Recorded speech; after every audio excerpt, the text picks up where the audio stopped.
It's Saturday, July 8th, and this is our Business 330 Corporate Finance week number 5 weekend update video, where we're going to conclude our discussion of our first week of capital valuation and capital budgeting, talking about Chapter 9 today, determining how to determine the discounted cash flow, determining cash flow off an investment, where we looked at return analysis in Chapter 8 and the problem we looked at in our week lecture video, week 5.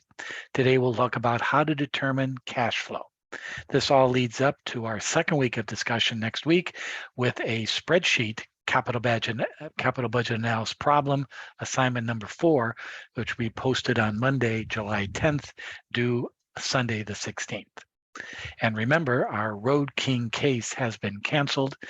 Boy, did you guys luck out on that one. All right, let's take a look at completing our discussion of this week, Chapter 9, discounted cash flow.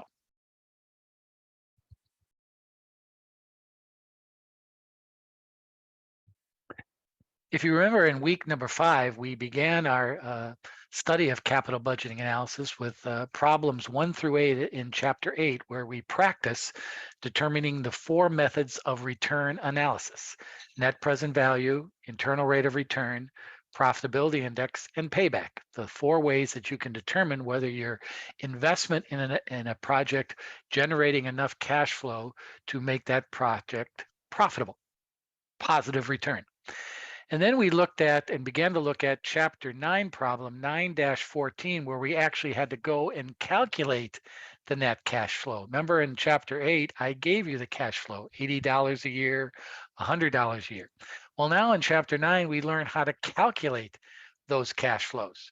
Cash flow is meaning the amount of revenue and expenses and profits you generate from that investment, taking out taxes, working capital, depreciation, salvage value, and determining the net cash flow.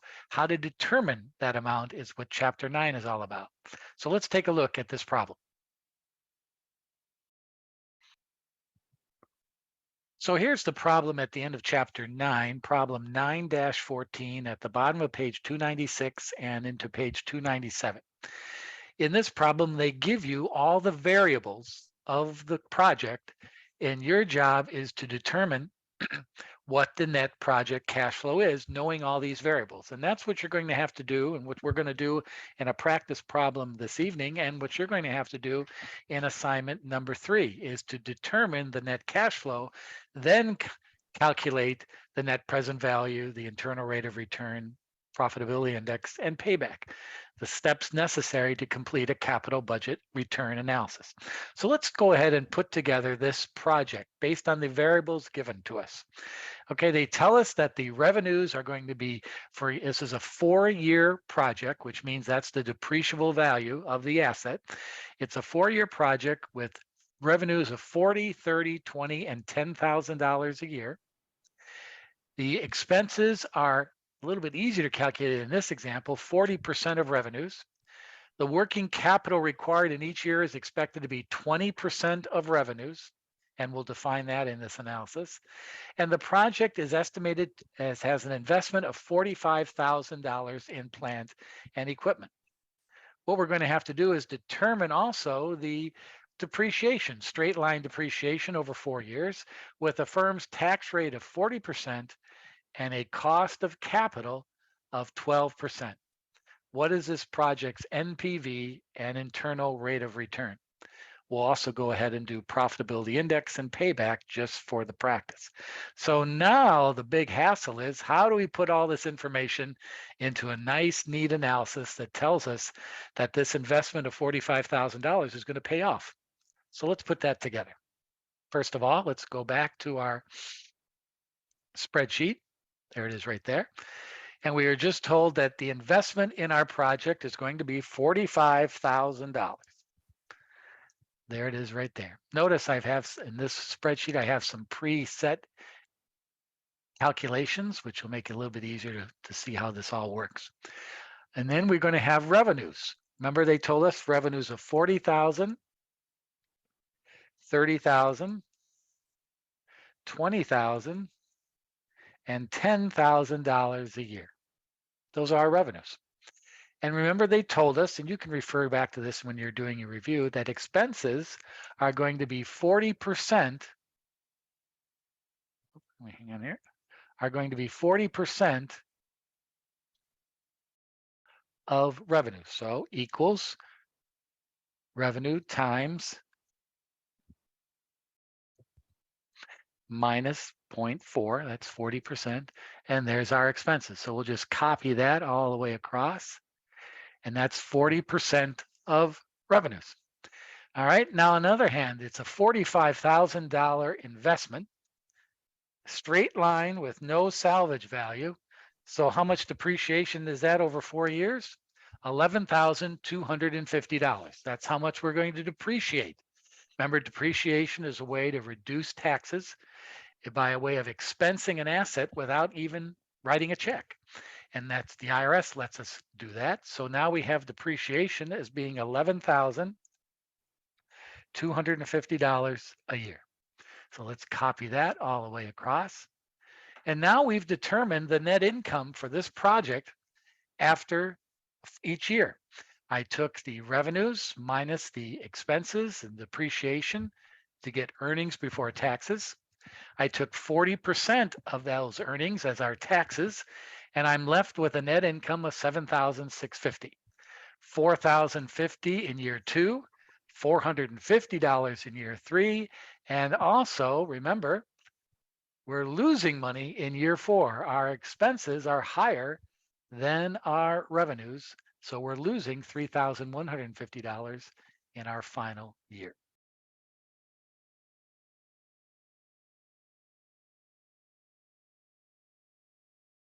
So let's copy that all the way across. And now we've determined the net income for this project after each year. I took the revenues minus the expenses and depreciation to get earnings before taxes. I took 40% of those earnings as our taxes, and I'm left with a net income of $7,650.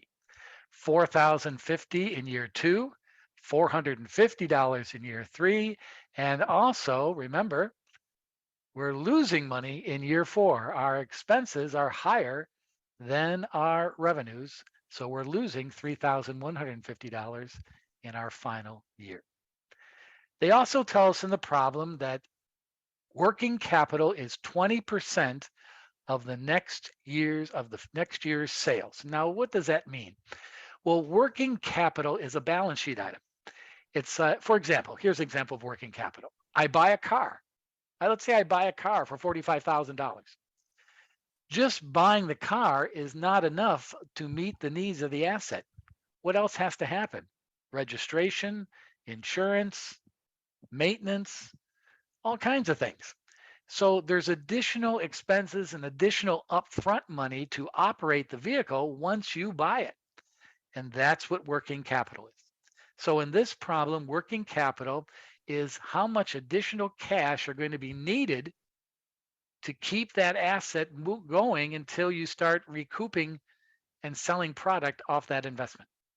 That's what working capital is. A very important line in capital budgeting analysis. And it's based on next year's sales. So example, they tell us in the problem that working capital is 20% of the next year's revenue.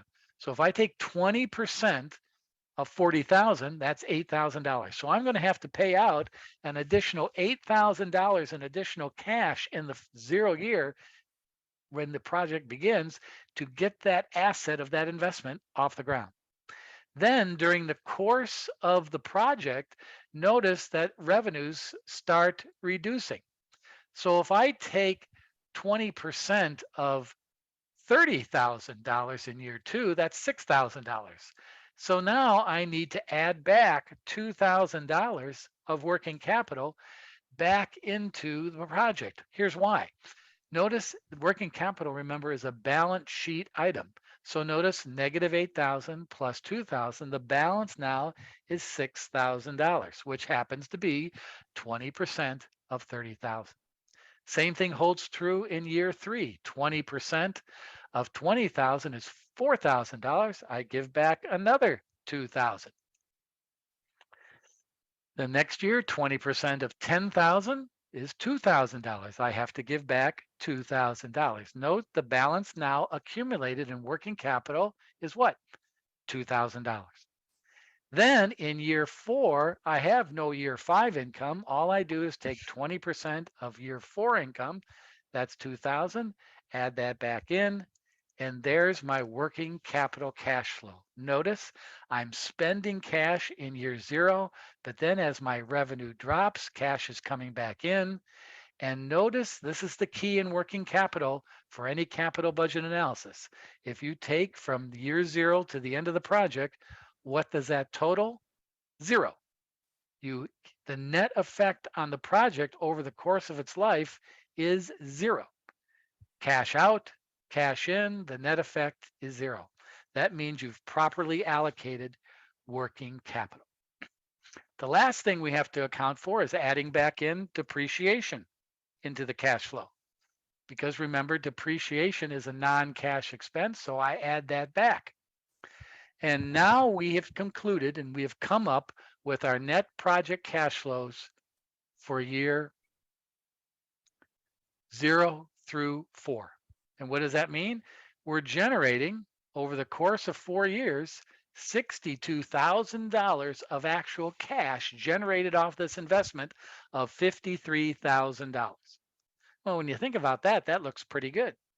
We're recouping all our expenses or our costs. But remember, this money out into the future has a cost. And the cost of capital in this problem is given as 12%. So like we did, remember in the chapter 8 problem, we were given the cash flows, and then we had to discount those cash flows back. In this case, it was 11% cost of capital. Remember, we did that last week.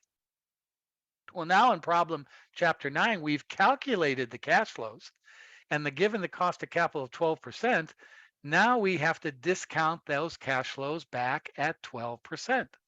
Formula, function, NPV, just like we did last week.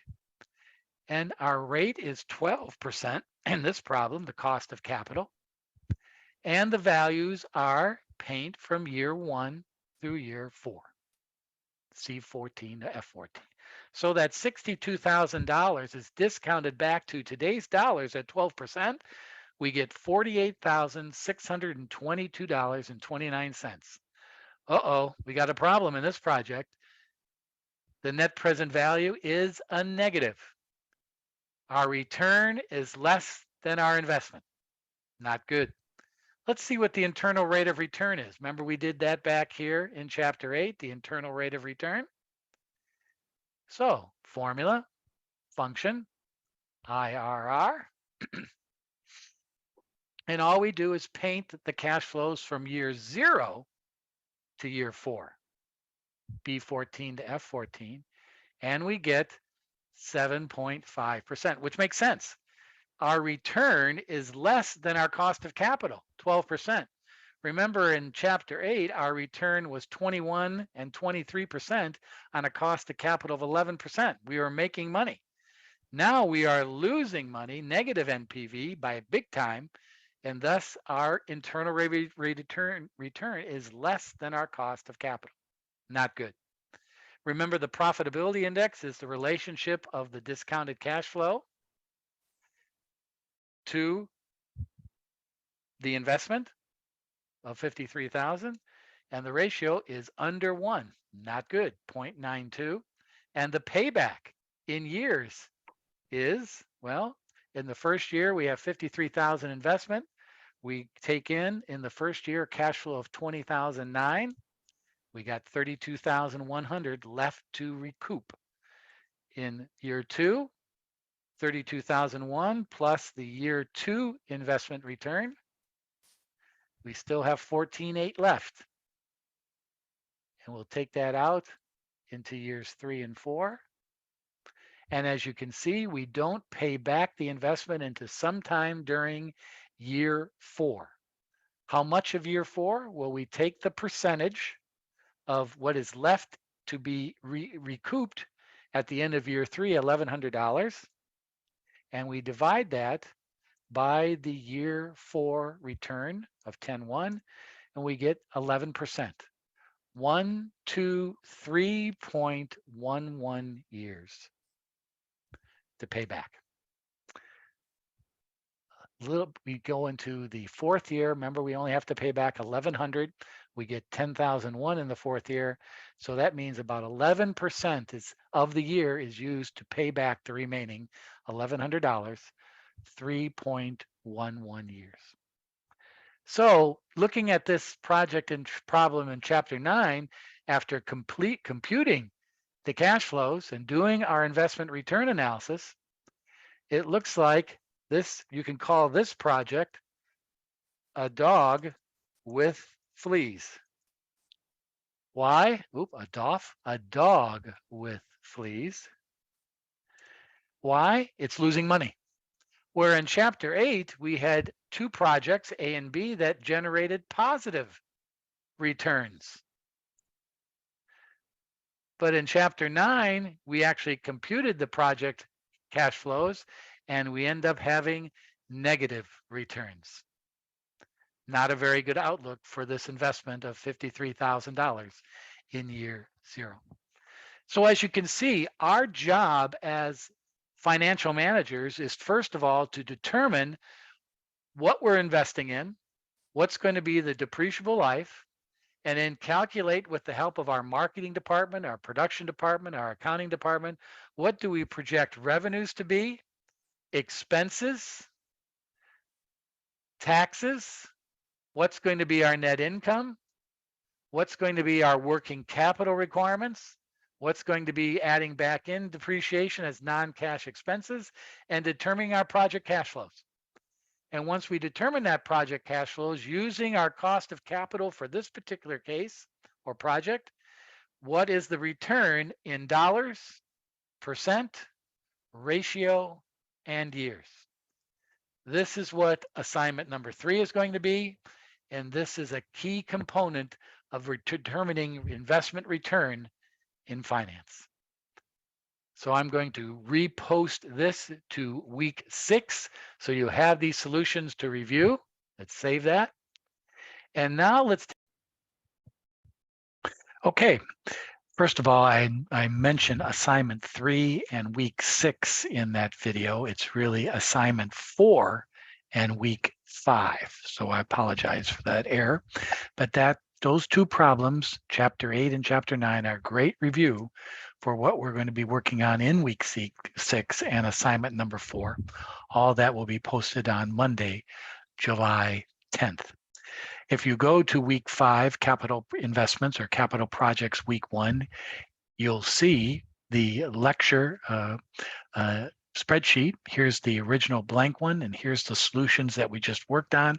So you can use that as a reference guide and a study guide to the first week of our capital budgeting analysis review. So as we conclude this weekend update video, we are now 1 week into capital budgeting. The investment in an asset that produces a return in cash flow. That return in cash flow is measured by 4 return analysis indicators: net present value, internal rate of return, profitability index, and years payback. Going into week 6, we're going to learn about how to determine the discount rate. In these 2 problems we just worked on, the discount rate or the interest rate was given to us. In next week, we work on how do you calculate that discount rate, a key part of this analysis. And all this is wrapped into assignment 4, where you'll be given a spreadsheet template, and your job will be to fill in that template. We'll be practicing that in our Monday lecture video. So have a great weekend, everybody. We'll see you all on Monday. Adios.